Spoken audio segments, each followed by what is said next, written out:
అదరగొట్టే కారం రంగు రుచి ఆచి కారం పొడి. విగ్రహాల బంగారు తాపడం కేసులో కేరళ హైకోర్టులో ఎంక్వైరీ స్టార్ట్ చేశారు. కీలక వ్యాఖ్యలు చేసింది కేరళ హైకోర్టు. బంగారం లెక్కల్లో అవకతవకలు చోటు చేసుకున్నట్టుగా హైకోర్టు అనుమానం వ్యక్తం చేసింది. క్రిమినల్ కేసు నమోదు చేసి దర్యాప్తు చేయాలని హైకోర్టు ఆదేశాలు జారీ చేసింది. కేరళ హైకోర్టు నెలలోగా సిట్ నివేదిక ఇవ్వాలని ఆదేశాలు జారీ చేసింది. శబరిమలలో గర్భగుడి ముందున్న ద్వారపాలక విగ్రహాలపై బంగారు పూత పూసిన రాగి తాపడాలను 2019లో మరమ్మతుల నిమిత్తం తొలగించారు. వాటిని సరిచేయించి కొత్త బంగారు పూత తాపడాలను అందిస్తారని ఉన్నికృష్ణన్ అనే దాత తీసుకెళ్లారు. ఈ పనిని చెన్నైలోని ఓ సంస్థకు అప్పగించారు. 2019లో వాటిని తొలగించే టైంలో తాపడాల బరువు 42.8 కిలోలుగా ఉన్నట్టు రికార్డ్స్ లో ఉంది. అయితే ఆ తాపడాలను తమ వద్దకు తెచ్చినప్పుడు బరువు 38.28 కిలోలు మాత్రమే ఉందని ఆ కంపెనీ తెలిపింది.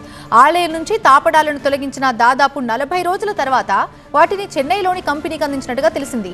అయితే ఈ పరిణామాలపై ఇప్పటికే హైకోర్టు పలు అనుమానాలు వ్యక్తం చేసింది. ఉన్నట్టుండి తాపడాల బరువు 4.524 కేజీలు తగ్గడాన్ని తీవ్రంగా పరిగణించింది హైకోర్టు.